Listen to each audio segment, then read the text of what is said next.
To install our ceiling mount for either a wood or concrete ceiling, take the base of the mount and place it where you want to install. Once the mount is in the desired location, mark your pilot holes. With a drill, create the 6 pilot holes. Starting with the 2 center mounting holes, screw in the 2 lag bolts, leaving enough space to slide in the mounting bracket. Once the mounting bracket has been slid into place, tighten the 2 lag bolts in place, followed by the remaining 4 cornered lag bolts.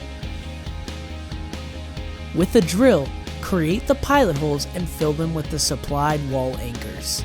Attach the Visa plate to the back of the display using the provided hardware and screwdriver. If the display cannot remain in a closed position, adjust the tension screw found at the base of the mount.